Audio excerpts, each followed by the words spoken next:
Di abad 15 ada yang menarik, teman-teman boleh cek. Semua penemuan-penemuan besar itu ada ongkosnya. Galileo Galilei, Copernicus, Gutenberg menciptakan mesin printing. Saya lupa apa yang tercipta. Newton dengan Principia of Mathematicanya gitu ya. Pada saat 14 sekian dan 15 sekian mendadak Eropa menjadi dunia baru, pinter semua dan teknologi maju dengan cepat, padahal kemajuan teknologi dan peradaban itu memerlukan biaya mahal. Nah, maka sejarawan menduga bahwa harta-harta Templar tadi yang di permukaan jadi shadow, menjadi pembiaya semua penemuan-penemuan teknologi. Kemudian seperti bank pertama kali diciptakan di Italia, printing money pertama kali diciptakan di beberapa negara Eropa, masih belum berupa negara Eropa tapi kerajaan. Bahkan bank tertua di dunia di Italia sampai saat ini udah 500 tahun pun masih hidup, masih ada, masih jalan. Yang kita mau mengingatkan adalah menduga bahwa tadinya Templar dengan kekayaan di permukaan, mereka main shadow. Kita lanjutkan shadow ini ya. Dan shadow ini mulai banyak, makanya saya pernah menceritakan tentang The Winners Get All. Jadi mereka mengontrol vena, mereka mengontrol bukan uangnya tapi jalur distribusi keuangan tersebut yang mereka kontrol. Kita tahu di abad 20, 1910 ya, kita lompat lagi 1910, waktu itu mata uang dunianya ada dua yang besar, yaitu pound sterling dan Swiss franc.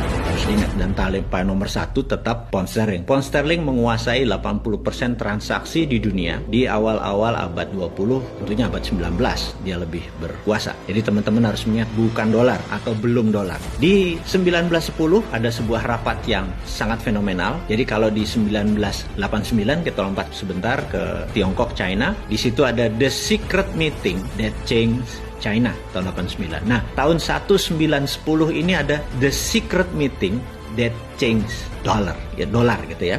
Jadi ada sebuah meeting besar di Jacqueline Island. Jadi teman-teman boleh cek Jacqueline Island 1910 gitu ya. Apa yang terjadi? Jacqueline Island 1910. Nah, di situ akan Anda lihat bahwa ada rapat yang luar biasa antara Partai Republik seperti sekarang ini lagi rapat dengan Partai Demokrat yang diinisiasi oleh keluarga Rothschild. Kita akan masuk sebuah nama nih, keluarga Rothschild. Oke, kemudian apa inisiasinya? Inisiasinya adalah meminta currency dunia adalah dolar gitu ya. Sementara pada saat itu Demokrat sangat cenderung miring ke Inggris atau ke Britania dan mereka sangat tidak setuju dengan mata uang menggunakan dolar. Walaupun dolar adalah dolar Amerika, tapi mereka merasa nggak akan bisa dolar mengontrol 80% transaksi dunia. Sama seperti apa yang dilakukan yuan pada saat ini dengan 1,7% dari nilai transaksi dunia. Kita tahu 70-80% adalah menggunakan dolar. Toto yuan menyatakan dirinya akan challenge Amerika. Jadi sama persis seperti apa yang dimaui Rothschild, yaitu walaupun pound sterling dan Swiss franc juga dikuasai Rothschild, tapi dia ke depan melihat bahwa dolar is the future, dolar is the sunrise. Nah, ditolak oleh Partai Demokrat karena waktu itu Partai Demokrat lebih dominan. Anda boleh cek di Wikipedia sekarang. Separuh dari Partai Demokrat, kongresmen dari Partai Demokrat dan senator dari Partai Demokrat itu ada di kapal Titanic. Dan kita tahu kapal Titanic siapa yang membiayai dan kemungkinan besar kapal itu ditenggelamkan. Dan kita semua tahu begitu rapat kembali untuk menyatakan dolar adalah akan menjadi world currency, Partai Demokrat hanya separuh dan kongres menandatangani semua. Akhirnya the winner is Rothschild gitu ya. Nah, kalau saya ngomongnya ngawur, Anda cek di Wikipedia. Dan kalau di Wikipedia di situ ada Jacqueline Island, ada 1910, ada Rothschild yang membiayai Titanic, ada separuh Partai Demokrat anggotanya mati di kapal Titanic, semua ada di Wikipedia. Bukan ngarang saya ini. Saya cuma teman-teman yang muda-muda yang belum ingat ya saya ingatkan aja. Ini pelajaran-pelajaran dasar. Mungkin saya ada miss waktu atau miss jumlah, tapi kita semua get the point lah maksudnya. Oke, di tahun 45 di mana Amerika sudah menjadi pemenang perang dengan Eropa dan Amerika kontrol the world. Jadi ingat bahwa di tahun 45 itu terjadi sebuah keputusan adalah world currency adalah dolar, di mana delegasi Prancis tidak setuju, tapi 2 minggu kemudian delegasi Prancis menandatangani persetujuan tersebut. Kemudian Perang Dunia Kedua berakhir dan dunia menjadi baru dengan tatanan dunia baru. Oke, saya mau melompat lagi bahwa itu adalah cerita sejarah mundur dari zaman Templar sampai 1945, kemudian selama 70 tahun, ya sampai sekarang 75 tahun, Amerika control the world, Amerika control the currencies, Amerika control semuanya. Ingat, saya mau menceritakan bukan Amerika yang control world mengenai sistem sistem pembayaran. Amerika memang memiliki dolar sebagai world currency, tetapi kita mau mengingatkan bahwa sistem pembayaran, payment system, payout system, transaksi dikuasai oleh globalis. Saya mau kasih contoh, dan berkali-kali cerita ini saya udah kasih contoh kepada teman-teman semua. Kalau saya punya uang, saya mau transfer $1.000 ke rekening Anda, sahabat semua, kita datang ke Bank Mandiri, saya ngisi formulir nama Anda, kemudian saya kasih $1.000 ke bank tersebut. Yang terjadi adalah bank tersebut, clerk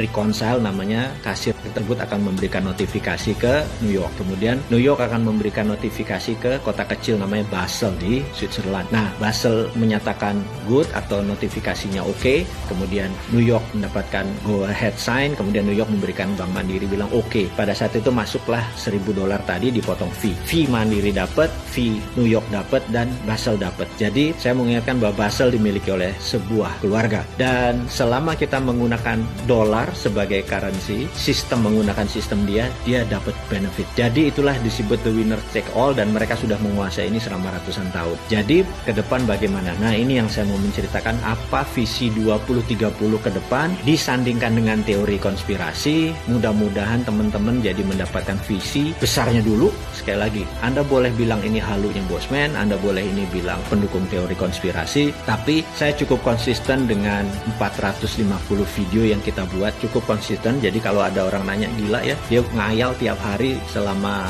450 hari dan rencananya masih ada 550 hari ke depan. Saya bilang ya, memang timnya ada 7 orang doktor yang membuat ini semua. Jadi bukan seorang Bosman ilmunya bodoh gitu, geblek gitu orangnya gitu kan, nggak ada pinter-pinternya, cuman dikasih tahu, dikasih pinter, ya udah kita menjadi corongnya teman-teman gitu ya. Oke, saya akan menceritakan apa yang bulan Maret lalu sebenarnya saya sudah ungkapkan, bahwa satu, apa itu visi 2030 dari kacamata globalis. Sekali lagi ya, dari kacamata globalis. Apa sih yang globalis mau gitu ya? Globalis ini musuhnya adalah nasionalis. Jadi dia anti orang-orang yang nasionalis dan patriotis gitu. Dia anti. Jadi saat ini yang paling ontohot, yang paling borokokok adalah si Trump itu. Dia nasionalis, patriotis. Globalis nggak suka gitu ya. Siapa lagi globalis? Globalis adalah yang mengatur tatanan dunia baru, bukan country. Nih saya harus puter-puter teman-teman atau sahabat semua biar paham. Oke, kita lanjut. Apa visi 2030 untuk globalis? Visinya dia ingin mengontrol currency. Oke, ini kalimatnya saya vulgarkan. Ada 20 step, 20 langkah yang akan dia lakukan dari sekarang sampai 2 tahun ke depan. Sekarang ini nanti kita bahas ya. Jadi begini, langkah pertama adalah mengendalikan media mainstream di 194 negara. Saya ulangi lagi. Globalis mengontrol media mainstream, media utama di 194 negara gitu ya. Amerika, Indonesia, Tiongkok, nggak peduli dia. Pokoknya kontrol 194 negara. Kontrol. Entah kontrol direct, indirect, payment, atau ada orang di dalam, terserah. Berapa lama melakukannya? We never know. Bisa 10 tahun, bisa 5 tahun. Yang jelas mereka sudah mengontrol saat ini. Kemudian nomor 2, melepas virus yang sedikit deadly, atau melepas virus yang lebih mematikan sedikit dibandingkan influenza atau flu gitu ya. Langkah kedua. Langkah ketiga, semua media yang di tangan dia dibuat berita-berita bahwa COVID menakutkan, mematikan. Anda lihat video di Cina ada orang mati berdiri, di Italia ada gini. Sahabat semua, itu by design, itu propaganda ya. Nomor 3, create fear, menciptakan ketakutan. Keempat, menyarankan total lockdown,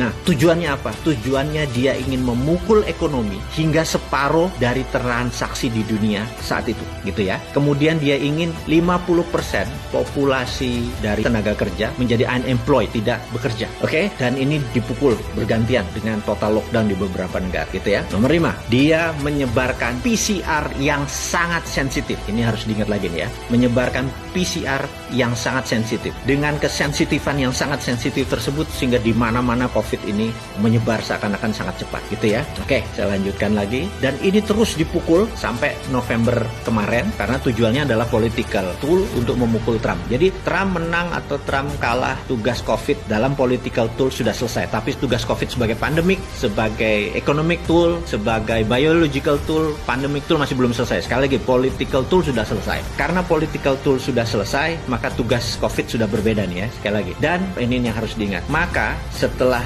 banyak lockdown, banyak pengangguran, segala macam. Nah, ini yang paling penting. Akan diterbitkan placebo vaksin. Ini kurang ajar.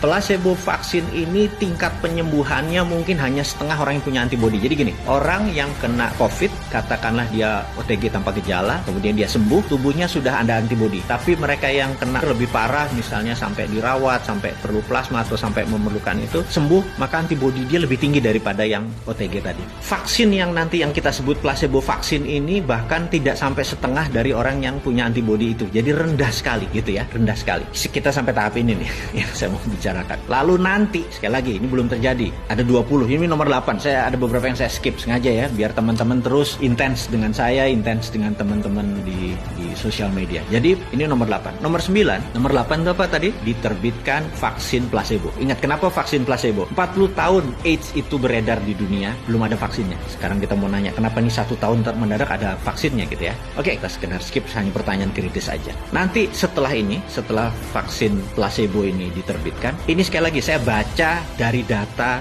apa yang dimaukan oleh para globalis. Yang nggak percaya teori konspirasi, ya anggap ini dongeng gitu aja ya. Setelah ini akan disebar PCR yang low sensitivity. Jadi ingat ya, tadi disebar PCR yang high sensitivity, sangat sensitif. Jadi semua orang akan jadi kena. Ini sekarang dibalik. Dia akan memberikan yang low sensitivity sehingga seakan-akan vaksinnya efektif. Tadi saya ngomongnya ya, saya minta maaf nih. Jadi dengan ada PCR yang nanti disebar ada low sensitivity, kesannya vaksin efektif. Ini apa efeknya? Efeknya manusia di seluruh dunia merasa vaksin, merasa sekali lagi, dan COVID terkalahkan. Di sini berita akan terus turun hilang. Tapi nanging gitu kalau Jawanya, tapi COVID masih ada, dan COVID masih satu level deadly atau mematikan daripada flu gitu ya. Jadi nanti Anda bisa bayangkan, kok kayaknya udah sembuh tapi bos ini mendadak 4 hari isolasi mandiri, 21 hari isolasi mandiri, terus bergilir. Jadi tahun 2021 apa yang terjadi? Jangan harap Anda akan merasa bahwa ini udah take off. Anda di trap, Anda emang sengaja mau dikenain oleh kaum